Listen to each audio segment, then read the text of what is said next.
राम मंदिरातील जानचोरी विरोधात ठाकरेंच्या पक्षाचं उद्या नागपुरात रामरक्षा आंदोलन। मुख्यमंत्री आणि सरसंघचालकांना ठाकरेंच्या पक्षाकडून निमंत्रण। भाजपला हिंदुत्व शिकवण्याची गरज नाही, बावनकुळेंचा टोला। राम रक्षा करत नाहीये जनाब उद्धव ठाकरेजी, ते पक्ष रक्षा करत आहे। उद्धव ठाकरेंचं रामरक्षा आंदोलनावर भाजप नेत्या नवनीत राणांची घणाघाती टीका।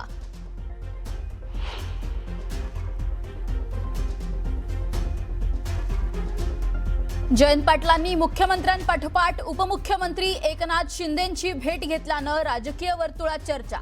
ईश्वरपूरच्या नगराध्यक्षांच्या अपात्रतेसंदर्भात चर्चा केल्याचं जयंत पाटलांचं स्पष्टीकरण।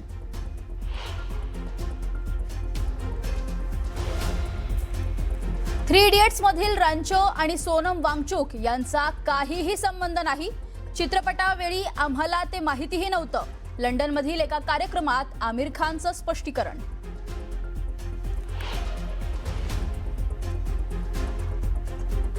चेंबूरमध्ये केमिकल टँकरचा मोठा स्फोट। परिसरातील इमारती, वाहनांच्या काचा फुटल्या। टँकर चालकाचा मृत्यू, 2 जण गंभीर जखमी।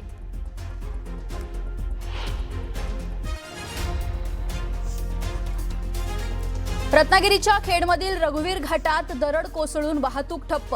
एसटी अडकल्यानं विद्यार्थी प्रवाशांची गैरसोय। सातारा रत्नागिरीचा संपर्क तुटला।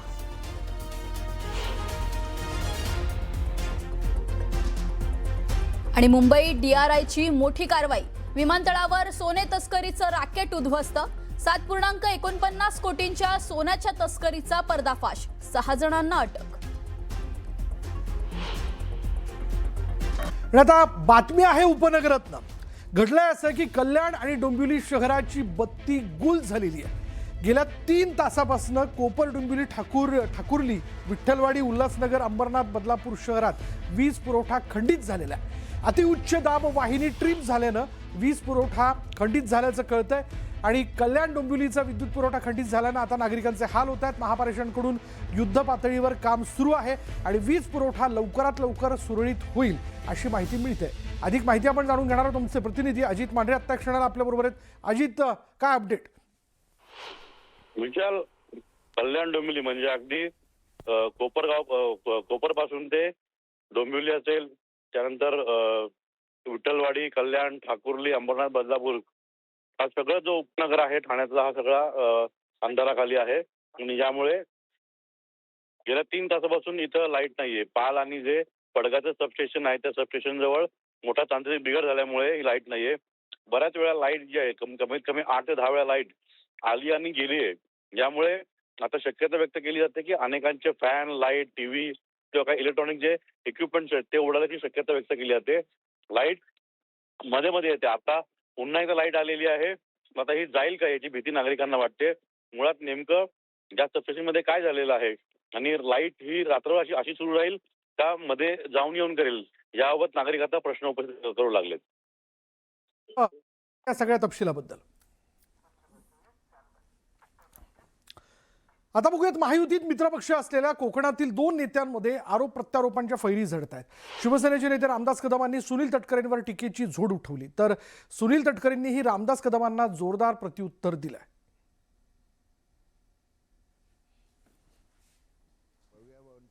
केलंच पाहिजे। सुनील तटकरेच्या बाबतीमध्ये काही होऊ शकतं।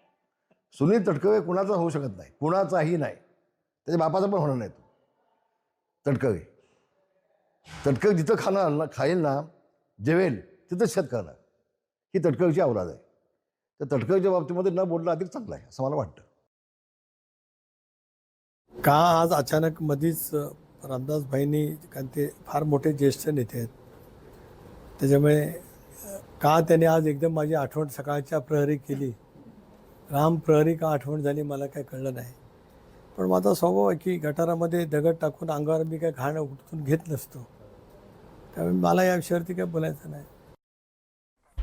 यानंतर बातमी आहे वारीची। आषाढी वारीच्या निमित्तानं संत ज्ञानेश्वर महाराजांचा भव्य पालखी सोहळा साताऱ्याच्या फलटण नगरीत विसावलाय।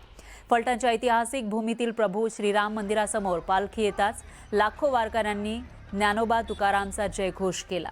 यावेळी ऐतिहासिक निंबाळकर राजघराण्याच्या वतीनं पालखी सोहळ्याचं पारंपरिक आणि उत्साही वातावरणात स्वागत करण्यात आलं. स्वागत सोहळ्यानंतर माऊलींचा पालखी सोहळा विमानतळ मैदानावरील नियोजित मुक्कामासाठी मार्गस्थ झाला. तर फलटण नगरपालिकेसह स्थानिक संस्थांकडून वारकऱ्यांसाठी उत्तम सोयी सुविधा उपलब्ध करण्यात आल्या. दरम्यान संपूर्ण फलटण शहर भक्तीच्या रंगात न्हाऊन निघालंय. शेगावच्या संत गजानन महाराज यांच्या पालखी सोहळ्याचं सोलापूर जिल्ह्यात अतिशय उत्साही वातावरणात आगमन झालं. यावेळी सोलापूर जिल्ह्यातील वरिष्ठ प्रशासकीय अधिकारी आणि लोकप्रतिनिधींच्या वतीनं गजानन महाराजांच्या पालखीचं जोरदार स्वागत करण्यात आलं. शेगाव ते पंढरपूर असा तब्बल 750 किलोमीटरचा पायी प्रवास पूर्ण करत गजानन महाराजांची पालखी पंढरपूरच्या दिशेनं मार्गस्थ झाली आहे. सोलापूर जिल्ह्यातील ओळे गावात संत गजानन महाराजांच्या पालखी सोहळ्याचा आजचा मुक्काम आहे. ज्ञानोबा तुकोबांच्या जयघोषात शिस्तबद्ध पद्धतीनं झेंडेकरी आणि टाळकरी पंढरपूरच्या दिशेनं पायी वाटचाल करतायत. यंदाचं पालखीचं हे 57वं वर्ष आहे. दरम्यान श्री क्षेत्र गहिनीनाथ गड इथले संत वामनभाऊ महाराज पालखी सोहळ्यातील पहिला रिंगण सोहळा जामखेड तालुक्यामधील जामदडवाडी इथं भक्तिमय वातावरणात पार पडला. टाळ मृदुंगाच्या गजरात आणि ज्ञानोबा तुकारामच्या जयघोषात हजारो वारकरी यामध्ये सहभागी झाले. यावेळी माजी आमदार भीमराव धोंडे यांनी वारकऱ्यांसोबत टाळ वाजवत आणि फुगडी खेळत रिंगण सोहळ्याचा आनंद लुटला.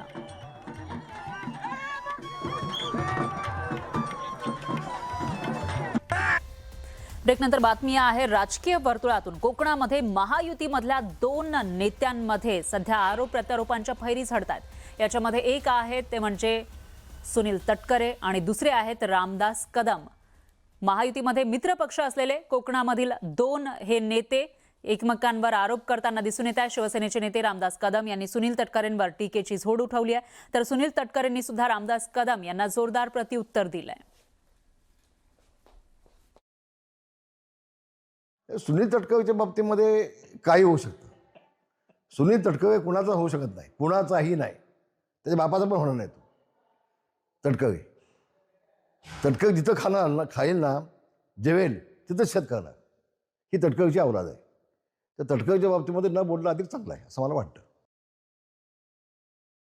का आज अचानक मधीच रामदासभाईंनी, कारण ते फार मोठे ज्येष्ठ नेते आहेत, त्याच्यामुळे का त्याने आज एकदम माझी आठवण सकाळच्या प्रहरी केली, राम प्रहरी का आठवण झाली मला काय कळलं नाही.